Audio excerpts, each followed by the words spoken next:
वहीं सीएम योगी की नमाज वाले बयान पर रद्द-ए-अमल। 2 शिफ्ट में नमाज अदा करने के बयान पर रिएक्शन। मौलाना सूफियान निजामी का बयान, सिर्फ नमाज को ही टारगेट किया जाता है। ज्यादातर नमाज मस्जिदों के अंदर ही होती हैं। असली मुद्दों से ध्यान भटकाने की कोशिश की जा रही है।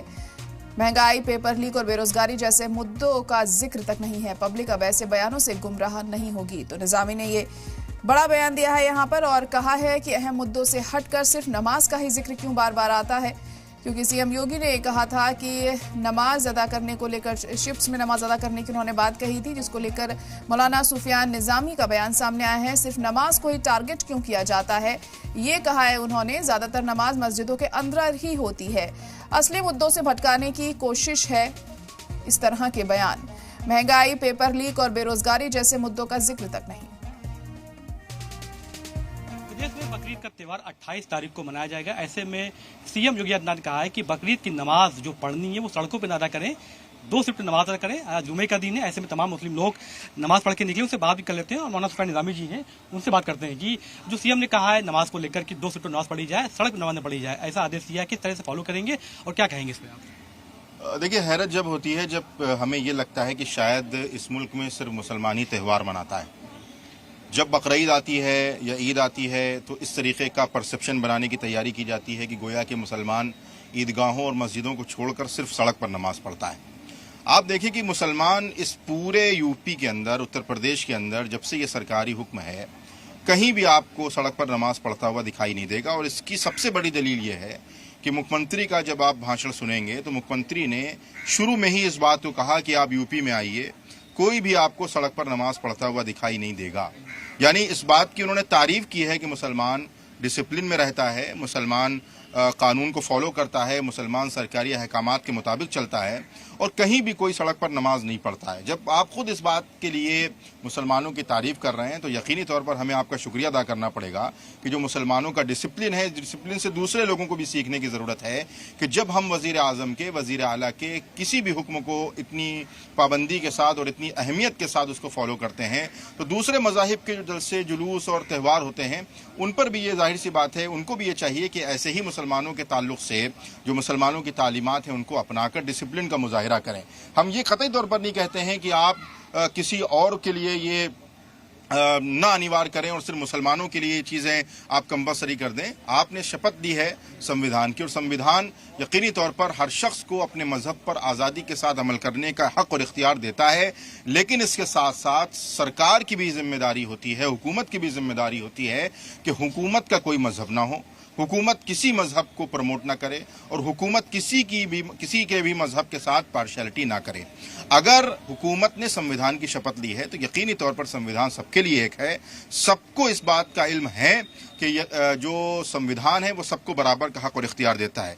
दूसरी बात देखिए ये है कि एक परसेप्शन बनाने की तैयारी की जाती है, प्रोपेगेंडा बनाया जाता है, गोया के मुसलमान ईद की नमाज ईदगाह में नहीं पढ़ के बल्कि सड़क पर पढ़ता है, मस्जिदों को छोड़कर मस्जिदों में ताला लगा देता है और वो सड़क पर आकर नमाज पढ़ने लगता है। ऐसा कुछ नहीं है। मुसलमान मस्जिदों में नमाज पढ़ता है। मुसलमानों को घर में पढ़ने की इजाज़त इसीलिए नहीं है कि मस्जिद में नमाज पढ़ने का सवाब ज़्यादा है। जब मस्जिद में नमाज पढ़ने का सवाब ज़्यादा है तो सड़क पर नमाज पढ़ने का तो कोई सवाल ही नहीं पैदा होता है। इसलिए परसेप्शन कतई तौर पर मुसलमानों के ताल्लुक से गलत है। एक लखनऊ का मामला चल रहा है कि कसुंडी कला मलियाबाद में राजा कला का किला बताया जा रहा है। वहाँ पर कहा जा रहा है कि वहाँ पर जो है नमाज नहीं होती थी, वहाँ पर किला था। हालांकि इसको लेकर मुसलमान ने कहा है कि वहाँ नमाज होती थी, मकबरा है। पूरे मामले में क्या कहेंगे? देखिए, ये ट्रेंड चला है हमारे यहाँ कि जितनी भी मसाजिद हैं और ख़ासतौर पर कदीम मसाजिद हैं उनको मंदिर बनाने की घोषणा की जाए, इन मस्जिदों को ख़ासतौर पर कदीम मस्जिदों की खुदाई की जाए और हर मस्जिद के अंदर मंदिर ढूंढने की एक मुहिम चलाई जा रही है। आप मथुरा में देख लें, आप संभल में देख लें, आप भोजशाला में देख लें, आप ज्ञानवापी में देख लें, अब आप लखनऊ में देखें। हालांकि तारीख इस बात पर चीख चीख कर गवाही दे रही है कि 1016 में वो मस्जिद तामीर हुई। 1359 के फसली जो रेवेन्यू रिकॉर्ड हैं उसमें वो मस्जिद दर्ज है। 1610 में सिराजुल हक साहब ने वहाँ पर कब्रिस्तान का क़याम किया जहाँ पर उनके बच्चों की, उनके वारिसीन की कब्रें मौजूद हैं। और सबसे हैरत की बात यह है कि जो मकामी हजरात हैं, जो मकामी हिंदू आबादी है, उसे कोई एतराज़ नहीं है। वो खुद इस बात की दलील गवाही दे रहे हैं कि भाई यहाँ पर सैकड़ों सालों से नमाज होती चली आ रही है, मस्जिद है, लेकिन चूंकि ट्रेंड है, ऐसे लोगों को प्रमोट किया जाता है जो मजहब की बुनियाद पर राजनीति करते हैं, उनका प्रमोशन होता है, उन्हीं को सराहा जाता है और कहीं ना कहीं पब्लिक को ये मैसेज देने की कोशिश की जाती है कि देखिए मुसलमान आपकी मंदिरों पर कब्जा किए बैठे हैं। तो इस ताल्लुक से जो कोई भी इस तरीके का कोई नया विवाद, ऑलरेडी हमारे मुल्क में बहुत से विवाद चल रहे हैं, अगर कोई नया विवाद पैदा करता है तो हुकूमत को बगैर किसी लाग लपट के उन पर सख्त कार्रवाई करने की ज़रूरत है, ताकि हमारे अवध का जो गंगा जमुनी तहजीब के लिए मशहूर है माहौल ना ख़राब हो और हम सब शांत और अमन के माहौल में ज़िंदगी बसर कर सकें। बिल्कुल। और मुस्लिम लोगों से बात करते हैं कि सीएम ने जो कहा है कि नमाज 2 शिफ्टों में पढ़ाएं, रोड पे ना पढ़ें, आप लोग भी मुस्लिम हैं, कि लगता है कि जो आदेश दिया गया या पहले से आप लोग नमाज सड़कों पर नहीं पढ़ते, किस तरीके से देख रहे हैं? इस मुल्क के पीछे जाइएगा, तारीख ये कहेगी कि जब मुल्क आज़ाद हुआ तो हिंदुस्तान के हिंदू और मुसलमान दोनों ने कंधे से कंधा मिला के कुर्बानी दे के अपनी जान की कीमत में इस मुल्क को आज़ाद कराया था। हमको बहुत अच्छी बात ही लगती है यहाँ के वजीर आला की कि उनको बहुत फिक्र है मुसलमान सड़क पे नमाज ना पढ़े जिससे कोई हादसा ना हो।